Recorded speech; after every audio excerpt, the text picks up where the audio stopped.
think we've all had those weeks where we struggle to find time or motivation to practice our musical instruments.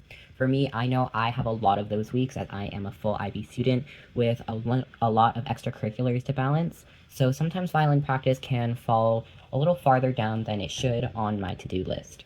Even if we don't have that much time to practice, it's important we still do each week so we don't waste time at our lessons.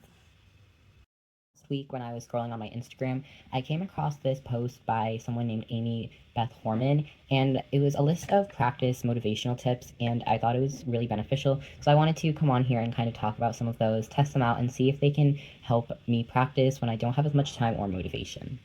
The whole list is pretty long. I think it's like 23 different tips. I'll put it up on the screen, but I wanted to test out and talk about some of my favorites. So the first one that I really like is make a cup of tea or hot chocolate. Personally, I think like a warm drink or anything that you really like or feel comfort in is a really useful tool to help you practice because it can help slow down your mind and give you something enjoyable like a reward for practicing.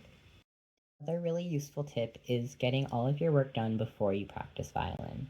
Now, this is also kind of comes with your time management and efficiency because you need the motivation to get your work done first. But sometimes when we're practicing, it can slow our minds down if we're worrying about other work we need to get done during our practice. One I like is listening to lo-fi music or just any calming music that can help de-stimulate your mind, and it helps you relax and focus more when you are practicing your instrument. So a pretty interesting one on here is looking at Pinterest inspiration of the type of violinist you want to be. So whether that's performances or other violin images, I think Pinterest can be a really good source of inspiration because it can help you visualize what your ideal goals are, and I think it can also help you visualize what you want your practice to be. Another way on here is drinking ice water and having a snack. I think this can be really good because not only can it serve as motivation, but it can also give you some energy and wake you up if you're a little tired so that your practicing can go a little smoother. Listening to a musician or even a recording of your piece is also a really great way to help motivate you to practice. You can listen to what you could sound like if you practice enough, and it'll help you remember what your piece sounds like so that when you're practicing, you can have something to go off of.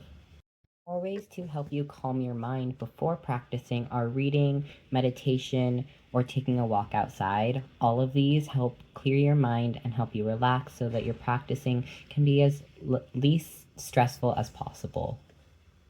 Some other tips to use if you're running out of time are having a mental rehearsal, so kind of planning out what you're doing before you practice. You could also do this physically by actually writing down a specific practice plan, or you could also organize your music by writing in notes or creating an organized list of what you want to practice during your time.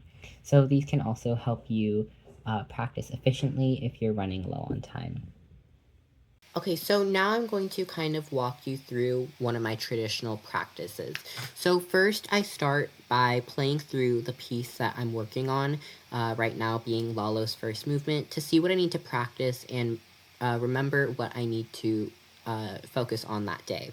And then next, I start spot practicing. So in this clip, you can see how I slow down one of the fast passages so I can work on developing the muscle memory so that my fingers know where to go and I can eventually play it faster. Then here you can see me turning on a metronome so that I can start some rhythm work. And then in this clip, you can also see me working on another fast section by doing different bow rhythms, which can help me get more used to the notes and focus on the actually making each note equal. And then lastly, after I finish practicing, I do a full run through just to see my improvement and how my practice has paid off.